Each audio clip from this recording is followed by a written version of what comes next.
Quick introduction. My name is Haley Mathis. I work here at Rapsodo, have been working here for a couple of years now, going on 4 years. Adam, very similar in the same. Adam's on our sales team. You might have worked with him previously if you've just recently purchased a Pro 2.0 or Pro 3.0. But this presentation specifically is going to be just a good overview, really from right after purchase to what do I need to do to get started using my Pro 2.0. So as we go through the presentation, please feel free to drop some questions into the Q&A. We also have a chat that's available where we'll be fielding questions there too. We will try to save most of the questions for the end. However, if we get to your question and it pertains to what's on the slide, we can definitely do our best to address it there. But just to get started, I will go through our agenda today. So again, like I mentioned, this presentation is going to be all for Pro 2.0. That being said, some of this could be review if you have used Pro 2.0 before, and maybe you're not just getting started right initially. The very beginning of this presentation will be starting from creating your account. So some of this may end up being a review for some of you. However, we do have something for everybody in this presentation. So sit tight, feel free to, like I said, throw some questions in there. We'll first start with introducing our software, both our app and cloud. Then we will go into the hardware setup and data collection. Then post-session, and best practices that we recommend here. Working in support for a couple of years, there's definitely some best practices we have as far as post-session and review. And then again, going to open it up to all those questions that maybe have come through throughout the presentation. So introducing the software, we're going to jump right into creating your Rapsodo coach account. So once you have purchased, Adam's going to kind of take it away since this goes right into his section. Yeah, so really this is the first step. Once everything is purchased, as probably many of you know, this is the first step that takes place. You'll sign up here in the left side of the page. You'll sign up for the coach account. That's really where everything takes place initially before you even get the hardware. Then once everything is completed from the coach account sign up stage, on the right side of the page, you'll see here, this is kind of the main page where everything's going to be kind of lived at for players and or coaches to be able to view. Then we'll head over to the second kind of, I guess, task, really just adding your Pro 2.0 device license.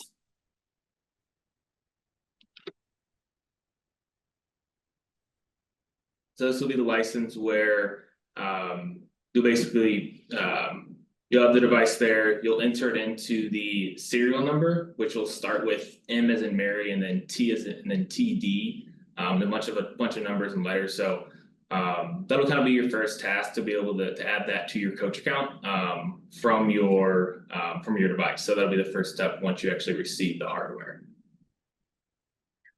Just another thing to note here, video is kind of paused as we're looking at it, but if you do have multiple Pro 2.0s, say you purchased maybe 2 or 3, they are all going to appear here under your device license. Pro 2.0 is pretty specific with Rapsodo to where it's the only piece of hardware at this time where you do register it onto your coach account when you create, and before you get started. This process has to be finished before you can start a session, which is why it's included kind of here at the very beginning. And then all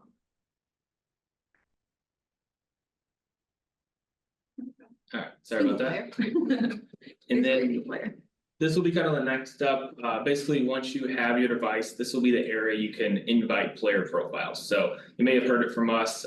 Each player profile needs to have an email address in order to invite that player. So as you'll see here, you'll type in an email. You can also do a phone number in the invitation area as well, but this all takes place from the coach account that was created initially. So on here, you'll type in this information. You can do baseball, softball, and then if you have a hitter, pitcher, or both, you can create a certain player profile from this invitation. So it'll be sent to that player. Player will get the email and will need to register in terms of having an active player profile as part of the coach account. As you'll see here, both of these are pending. So basically it means they're not in an active stage yet, so they can't sync data to their cloud, which we'll kind of go over here a little bit.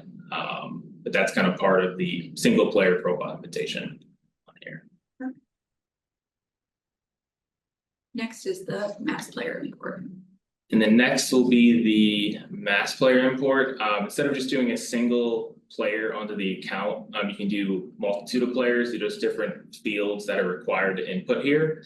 And then once you perform this task, you can actually drop that back into the cloud and you can kind of email all of it at once. So instead of doing it individually, just more of a mass upload that allows players and coaches to do it a little bit quicker rather than individually doing it for each email address on here. So I'll just piggyback on this one. This is one of my favorite features that not a lot of our coaches know about. So the mass player import is really helpful in those instances. If you're a college coach, high school coach, if you have the email addresses for your players already, this is a great way to get a jump start and get started. Inviting those players goes really quickly. They do all go into pending, and right after the invitations are sent, where we had on the previous slide, I can maybe go back just a little bit, where you can see those pending invitations. These are the icons meant to resend. I think I see there was a question that popped into the chat that I was just briefly trying to look at.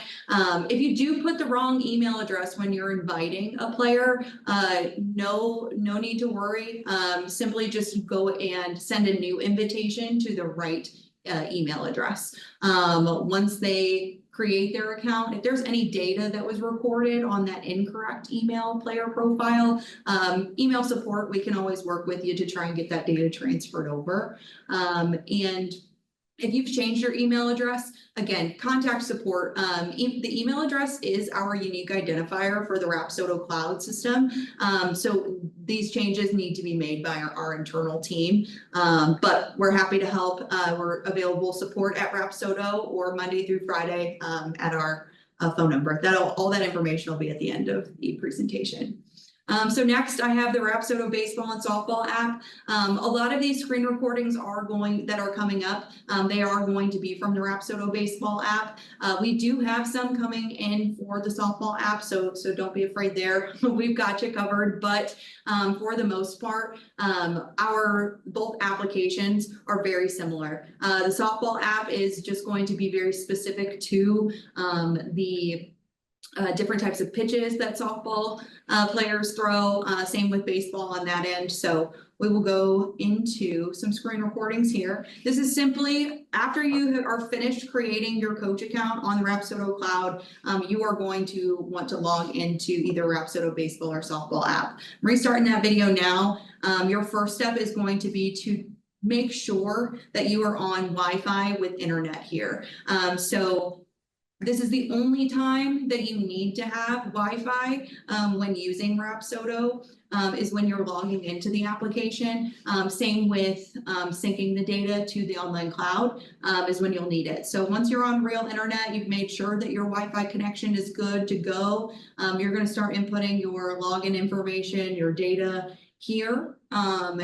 Once you have successfully done all of those things, again, just making sure that you're on real internet, making sure everything's typed in correctly, it will prompt you to log in and you will see this big syncing screen that's about to appear here in the video. Syncing here on this screen is indicating, anything that Rapsodo is sending, any firmware updates specifically, updates to software, that's what's being synced right there. It's not referring to the data that you've recorded. And then here, we're going to move ahead and move along to inviting players in the app. So we went over in the cloud portion, how to invite a player. We have the single player form, we have the mass player form, and here in Rapsodo in the baseball and softball apps, there's actually 2 different ways in 2 different places that you can invite players. So the first picture over here on the left-hand side, that's showing how you invite a player as you're building and starting a session. The picture over to the right is how you add a player. That would be from your team management. There's a little highlight over there on the toolbar. That's the team and the players tab. Once you are there, you will be able to just simply hit add player. And here's what both of those forms are going to look like. On the add player form, I highlighted the only the required fields there. Yes, birthday, phone number, height and weight, they are all there. But the player actually is going to be the one to enter in that information once they receive. It's optional. It will load in their registration if you do decide to fill it out here. But you really just need those first 5 fields. One important thing to call out, since we're looking at email and it's highlighted right here in the center of the screen, I did kind of touch on this earlier. Email is the most important feature. It does need to be unique and specific to their player. If you're dealing with younger players, I think I see that we had a question pop in about that. If you're dealing with younger players and they don't have an email address, their parents' email will suffice. If it's already assigned to another kid, unfortunately, we'll either have to change what the active profile is, again, through support. We can make email changes, we can swap the email if necessary, but it is the unique identifier. We do need an individual email address for every player. If there's some more questions about that, or if there's some changes that you already have in mind, please let us know. We'll start a case with you and get it taken care of. Next up, I have the setup and data collection portion of our presentation. Kind of digging into it. Most people have seen this video that I'm playing now. This is our easiest 1, 2, 3. It does a really great job showing the physical and the initial startup of a session with Pro 2.0. Softball is set up the exact same. It is just going to be set at 17 feet from the front of home plate as opposed to 20 like we're showing here right now. This is also about how long it should be taking for your Pro 2.0 to power up. Once it is at a solid red light, it means it's on, ready to go. We can move forward to the next portion, which is opening the app. We're already logged in. We should already have a player profile added. And then we can immediately scan the QR code, pick our location, pick our session type, choose one of those players we picked, and now we're on the session screen. Your device is automatically paused anytime you get into a session. You're going to want to make sure you toggle it to play when we're ready to actively record some pitches or hits.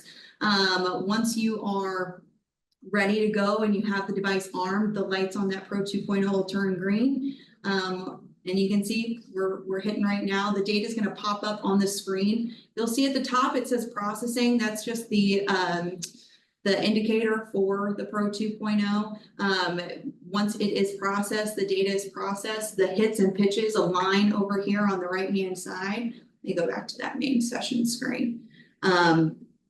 Once you're there, you're good to go. You continue to have multiple hits and pitches that will start to appear over here. In the next slide, I kind of go through a real life session that we recorded here, showing off the 3D field view specifically on this one. So we'll open that up. You can have this as a full screen the entire time. It will show you the basic screen and metrics over there on the right-hand side of the screen. You can manipulate this in any way that you want. It is super helpful just to see exactly where the ball is landing, but then you can also choose to go to the preset slides. So we have the catcher view, the pitcher view, and the side view. This is also a great place to see those 2 different types of screens that we have. So prior to showing this basic screen, we were on that advanced screen.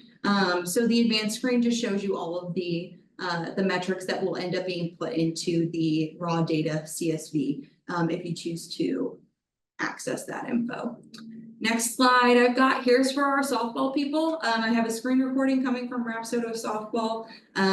This one is going to show, again, this is our advanced screen that is showing here. The 3D field view for pitching. We also have it for pitching.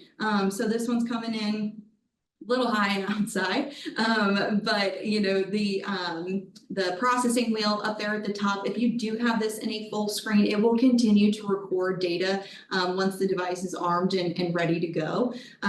Big call outs here, down here in the lower right hand corner is where we have our different mound distances. This is the same for baseball as well. You'll want to make sure that you have the proper mound distance selected down there in the bottom right hand corner, and the video screen. We kind of toggled around on video. This is just showing that the iPad video will record anything in the view of the iPad. So anytime that you're utilizing that feature, you just want to toggle from 3D field view over to the video, and you can have video set and it's going to record as the device processes pitches and hits. Anything you have specific to call out here? Believe so, not too much. I mean, definitely the video function is something that is definitely utilized a lot, being able to have that video as well as the data connected together. And then I think we had a couple questions here. The one maybe we can answer here on the screen, we have the recalibration button. Oh yeah, that's a great question. The recalibration icon is actually going to be right here. So it looks like, I don't know here, let me see, I might have a pointer, that would be helpful. Here is our recalibration icon. It is up here by the device tray. Once you tap here, if I could do it in real time, I would, but it will just pull out that full calibration screen. So long as you're on flat ground and you have the Pro 2.0 cameras aligned straight down the center of the where you're going to throw, so down the center of home plate or down the center of the pitching mound, you should be in a really good calibrated spot. It should give you the green check marks and you'll be good to go. Douglas, if you are getting an error switching players, so you may get an error when switching players if you're doing a multiplayer session in which you are maybe the player up at the right upper left-hand corner is not the first player that's going to be hitting. Multiplayer session is a little different with Rapsodo. You're actually basically assigning the player after a hit or pitch is taking place. So you need at least one hit or one pitch before you can switch to the correct player. And essentially at that time, you're then assigning that first pitch to whichever player it is that you select after the fact. We can definitely send you some good instructions and a little bit more info on that after the presentation. Here's just a live video of that video feature. All of our videos, once they are synced, they will allow you to download the video on the data overlay. And then it will, kind of go from there. Sorry, we just had a message come through. I think our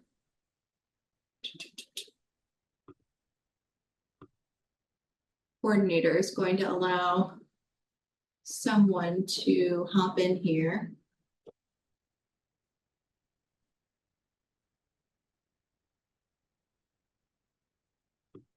Either way, let's talk about the low intent. That's a good call out here, Cody. So let me go back to that main screen. This is a screen here, or this icon talking about low intent. I wish I had a better answer for you other than it's really good if you're going to be downloading the raw data CSV. Essentially, when you build your session, you can choose high intent, low intent on a pitching specific session. If you're throwing flat ground, if you're throwing in more of a live situation, if you pick high intent, it is always going to get you into the session and it's going to say low intent down here at the bottom. And again, the only place you can see this is when you download the raw data CSV. It doesn't have any weight on how the data is recorded. So if you do utilize that, you can, maybe you're in a flat ground situation and you want to know, okay, this is probably more like a warm up 10 reps. So maybe those would be the low intent, but then you'll switch over to high intent. There's really not a good a good explanation other than if you do end up wanting to use that that CSV feature. Yeah, I think too, on the low intent aspect of it, like some pictures or some bullpens won't require like full intent, so being able to categorize that. Being able to know maybe his velocity is a little bit down or his or her velocity is down because of that session type. Great. Last one that I have, and then I'm tossing it over to Adam for the rest of the presentation pretty much, is just finishing the session. I like to call this one out because it is pretty specific. So it's going to ask you if you want to finish the session and then name it. Finishing this session, just like is shown here, is going to be very important for making sure that the data syncs to the online cloud. Naming the session is optional. It does help. You can see over there on the left-hand side at the end of this video where it is, where it's showing those session names here. You don't have to. The second that you don't, it will just show up as untitled. But it is helpful for once you do sync the data, you'll be able to easily identify where those sessions are and what was entailed in them. So once you have done that and the session has been finished and it's finished properly, you're immediately taken to this sessions screen. But notice we're up here, this is what we call the device tray. Let me pull out my laser pointer again. This is the device tray. We are still connected to the Rapsodo. Anytime you're connected to the Rapsodo Pro 2.0, you are always going to be able to see any session that's been recorded. The next important part is just making sure you're getting the data synced. So like I said, I'm going to pass this one over to Adam at this point now. I'm just going to talk about the syncing, and here's the quick video that we have showing how you can actively see how everything syncs. Yeah, so basically what this slide's showing here, this is kind of post session. So everything that is kind of performing here, you're switching over from the Rapsodo Wi-Fi to your home or facility Wi-Fi in order to sync that data. So everything initially is going to be on the iPad. This doesn't have to happen right away, but once you finish that session for maybe the day, make sure you take that same iPad home and sync in here. So we close the app too, so make sure you're closing the app, reopening it, make sure it's connected to Wi-Fi, and then you'll see that blue icon at the top. That's meaning it's in basically process or progress to sync that data. And then once it's green, like you'll see there, it's officially done. So good call out here is to make sure that once that is completed, go into your cloud account on the computer and then make sure that you're seeing that data there. That's kind of the best practices, and will allow you to have just kind of success moving forward and being able to have that, whether it be for reporting maybe, or even for other situations as well. So here's some just best practices as well. So like I said, as soon as possible, if you're able to sync that data, that's ideal. You don't want to keep data on the iPad as much as you can. Like I mentioned, closing the app, reopening it, it's going to initiate that syncing process. Then like I said earlier, make sure it does upload. Make sure you check the cloud on your computer as well. Also on here is a big call out as well. So on the iPad, we want to leave the app open. So on the iPad display settings, we want to have that never locked, which will basically prevent your screen from falling asleep. If it would fall asleep, it would stop that syncing process and not allow everything to fully sync to the cloud. So you kind of see the icons below what you saw in the previous video, showing different icon, I guess, colors, or being able to have an icon that's with that check mark to make sure it's fully synced and sent to your cloud on that. So perfect. What happens if you don't sync your sessions, Adam? Yeah. So yeah, some I guess big issues could occur. Couple things listed here. One's your iPad storage. Obviously, iPads have so much storage that can be on it, so making sure syncing is critical. Prolonged syncing time. So if something is on there with videos included, it definitely will take a little bit longer to sync. So making sure it's obviously synced every time is critical.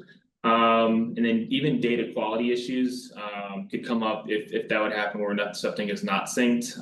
And then something that we see a lot, I think, is definitely where somebody will run a session with the player, but that player has not accepted that invitation yet from the cloud. The data is still gonna be on the iPad, but nothing's gonna be able to be synced until that player is officially online and accepted an invitation. And then lastly, just app crashes. So just make sure everything's synced is a big part of it, and just kind of make it your kind of normal routine if you're able to at each session.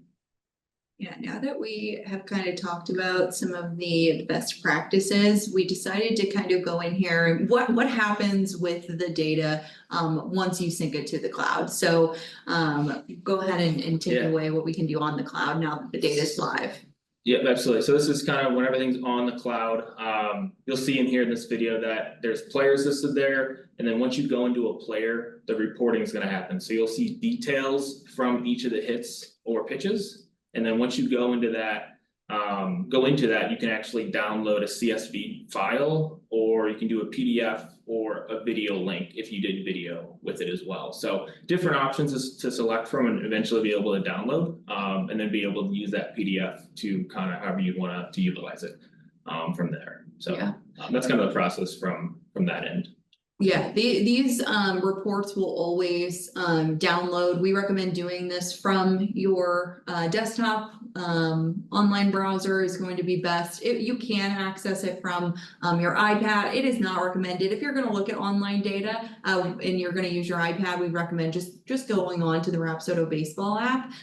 You're really going to get the best experience and be able to download, especially our PDF reports, only from the online cloud through a desktop or browser. So we actually did show an example on this next slide of what both of these reports look like. So I had mentioned the raw data CSV earlier in the presentation. There's a screen grab of that over here on the right side. On the left, we just kind of are cycling through what those PDF templates look like. You cannot create PDF templates for multiple players. They are specific to one player.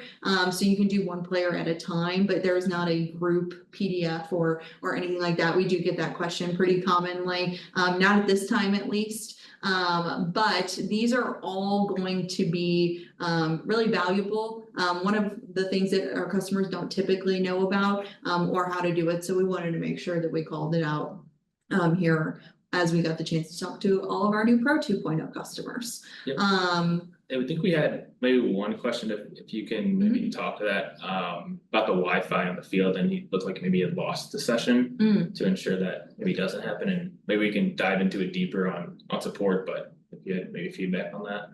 Yeah, so the great thing about Pro 2.0 is even when you're recording a session, if you don't have internet where you're using it, you don't necessarily have to. The best thing to do is going into and finishing those sessions like I kind of went through. I'll kind of go back to that first slide about finishing. Oh goodness. But if you didn't finish it properly, next time that you connect to the Pro 2.0, it should be asking you if you want to resume that session. If you do end up resuming it, that's when you'll finish it. That's usually where those sessions that maybe appear to be lost have gone. It could also be possible, are those sessions, did they really not sync? Or is the player profile maybe just not active? That's a common thing that it can get a little confusing because you as the coach, yes, you can see everything, but you can only see everything for active players. Once an invitation has been sent, it is not super beneficial for either party if the player profile did not finish registration. I think we could honestly, if we got a couple questions in the queue, let's just go to our questions section. So we're going to address any questions that are in the question and answer and the chat. If you have been sitting on a question, we have probably about 10 more minutes left for this presentation or for the webinar. So feel free to drop them in there. We'll try and get to as many as we can. Do you want to start off with so it looks like field sizes. Yeah, field sizes for player profiles. Field sizes is a heavy feature request, Brian. I hope they're coming soon. It's been raised to our product team, so we should have something new for our customers relatively soon. We're feeling the same thing though. Next question, Jalal. Mass player import is great for one-off camps, honestly. If you are dealing with a one-off camp situation, maybe you don't necessarily need the players to have access to their player profile or their account. I would definitely recommend just reaching out to us at support, letting us know what your use case is. And there's a good chance there's going to be a way for us to be able to help you. But mass player import is going to be one of the best ways to add anytime you're going to add multiple players at once, that's going to be the best way to go about doing it. But definitely reach out to us if you have a one-off situation and we can talk about some options. Switching players. Oh, we did address the switching players, so that one's good. Registering hits. Only recognizing. Oh, this is more of a question for the group, probably. Landon, definitely reach out to us at support if you haven't already. The great thing about Pro 2.0 for everybody still here on the webinar is us as a support team have the best ability to be able to help our customers that we ever have with this piece of hardware. So in this case, if anytime that the device is triggering, we're always going to have an opportunity to be able to see what the device is picking up and why you're getting results the way that you are. So please reach out to us and let us know if there's any chance that we can help you out. We'll do everything that we can. Automatically replay. So there is, as soon as you take a video with the Pro 2.0, it will give you that in where the 3D field view is. There is a preview button that is going to be what replays the video. Currently, built-in settings in the baseball app, we do not have an automatic video replay, but that has also been a feature request to our product team. So should be more to come there.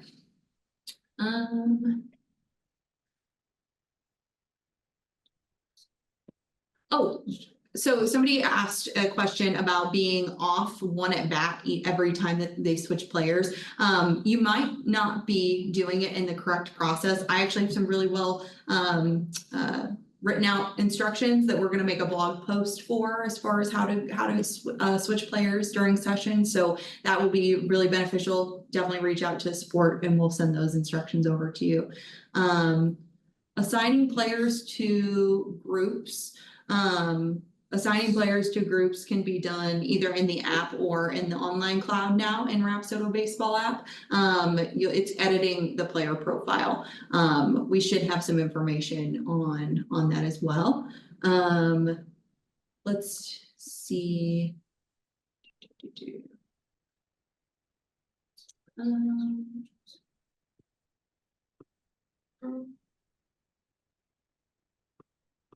Something about different bat sizes. We don't have anything regarding bat sizes or bats actually in general in the Rapsodo baseball app, but that's a great question to see if there's something we could do in the future. We scroll a little bit more, which is all the way down. When outside weather affects the 2.0? That's an awesome question. And I'm glad that we're kind of circling back to this. So Pro 2.0, Rapsodo in general, we like pride ourselves. These are portable devices. You can use them anywhere. One of my favorite things to tell customers is you could really take this thing into the desert and use it, get some data recorded. That being said, there are going to be instances where the Pro 2.0 specifically, and really any tech in general, performs better. A more controlled environment is always going to be the most beneficial. So something with well-equipped lighting that's always going to be pretty consistent is going to be when you have the most consistent and best results. You want to avoid people walking around in view behind the pitcher or behind the hitter. Using it outdoors. Lighting is always going to be a factor. That being said, you want to use it when the sun is out. If it's cloudy, it could have a difference on how it was than when it was really sunny outside one day. The Pro 2.0 and any of our technology is not waterproof, so don't use it if it's raining or if it's wet outdoors is not going to be recommended. But you can definitely use it outdoor. Just don't be alarmed if you take it out one day. And it's really sunny and it's usually going to be a pretty good lighting situation. If you have different results, maybe the next day. And again, we have the ability to see what the device is seeing, so we can always look into that for you and give you some answers and feedback. Yep, yeah, and then we had one here from Mark regarding metric charts comparisons. So yeah, we can definitely, we have some data in terms of like different age groups to with their actual like average exit velocity, launch angle, things like that we could send to you via email. So yeah, be happy to connect with you and send that information over to you for those comparisons. So Good question. Let's keep scroll all the way to the one, just see. Oh, great question, Joshua. Game mode. Yes, we do have plans for a game mode. We're really excited about it. For maybe some brand new to Rapsodo customers, in our older application that it actually is compatible with Pro 3.0, the Rapsodo Diamond app, there is a game mode function. That being said, it never quite came to fruition the way we wanted it to. So we have really big plans for Pro 2.0 and what kind of type of experience we're going to offer there. And we hope to have that very, very soon. It's just a matter of finishing up the final development and seeing how we can get it out to you guys. So we do have plans for something like that. No timeline on when that's going to be available, but as soon as we can get it to you guys, we will. I think that about gets us really close to time. If you wouldn't mind, Adam, scrolling, it may be something in the chat. check it. If you can.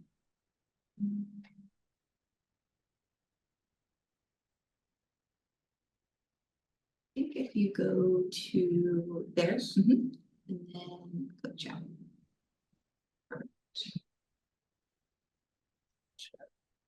Okay, let's go back to the Q&A then. I'll answer some more of those.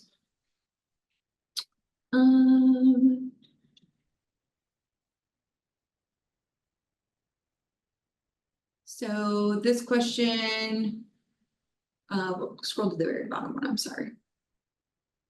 Regarding the player group question, we have a player in the group. The question is about how to assign a group to coaches, if that's possible. Right now, I'm not gonna do this.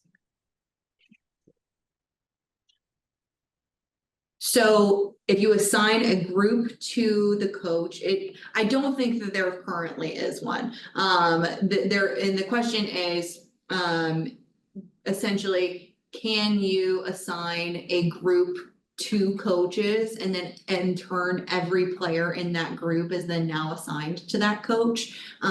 I don't believe so. I don't believe there is a way to do that currently. It's possible in the cloud. I would have to get in there and kind of mess around with it a little bit on another profile. So if you wouldn't mind just sending us an email, I'd be interested to look into that one for you. I don't want it. Let's see. Comparison charts, absolutely. We'd be happy to send some comparison charts. Scroll up to the very top, actually. So there's a question about a baseline skill number for players down to 9. So one thing about the honestly any of our tech is that there is like a minimum velocity threshold. So it is really tough sometimes to get data on young players. The velocity threshold for Pro 2.0 is around 45 miles an hour. That's coming in on the incoming pitch. There's always variability. We could get a couple miles per hour lower than that every once in a while, but then that kind of weighs into the confidence of the data that we're producing. So it can be pretty tough sometimes to gather data there, but just wanted to kind of touch on that one. I don't think we're going to have much on baseline numbers for players under the age of even 12 sometimes, just because of those thresholds. clarify, softball 2.0 setup at 17 feet, you are correct. 17 feet from the very front edge of home plate to the very front hitting edge of the Pro 2.0 device. Okay. What was that question about multiple players? Oh, good call out. I mean, yes, that's true, Joshua. So somebody was kind of referencing back to that. Can you assign groups to a coach? No, but there is a way in the app and online where you can just click on the any player that you want, and then you should be able to get that assign icon on the cloud to appear, and your coaches should appear after that too. Okay. Yeah. I think we're pretty good here. We really appreciate everybody tuning in. We had some awesome questions come through, and we plan to continue doing webinars here at Rapsodo, kind of all across the board. So keep an eye out on your email. Adam, any final thoughts? Appreciate everybody stopping in. You have any questions, feel free to reach out to us. I think there's another slide that Oh yeah. maybe shows the details there. Call out our information here. But yeah, here's the information for sales and support, whether it's over the phone, over email, I'd be happy to help. I think we maybe had Here we go. another question come in potentially. Here's another good question. So, if you're pitching somewhere, this says for softball, players pitching in a space shorter than 43 feet, we have enough room to set them, to set up the machine. It's the same distance from the pitching rubber, will it work?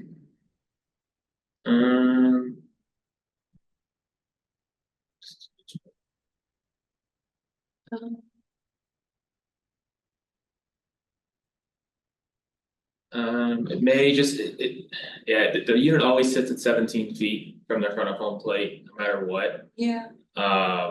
So this is from Tyler, so we can definitely discuss more over the phone, maybe to make sure we're understanding that. I don't know if you had thoughts. Yeah, I think I'm understanding the question. Essentially, are you? I think I'm confused if they're trying to record pitching metrics off of a pitching machine. But because if you're just hitting off of the Pro 2.0 and concerned about a space shorter than 43 feet, should be okay. It's just a matter of making sure that the cameras are not being blocked on either view. That's kind of the important thing with Pro 2.0. So I think that was just the last question we wanted to top up here. Okay, so perfect. Yep, here's our contact information, how to get in touch. So sales and support here, you can contact us both with the same phone number, 844-772-7763. Sales@rapsodo.com, support@rapsodo.com. We try to keep it easy. And if you need anything, I know there was a couple of times I mentioned, please reach out to support, please reach out to support. We've got a pretty small team here, but we are more than happy and we'll always get back to you before the end of the day. Monday through Friday from 9 to 5 CST. And yeah, I think we're good. Appreciate it, guys. Perfect. Thanks Thank you for guys tuning so in. much. Have a good day. Have a good day.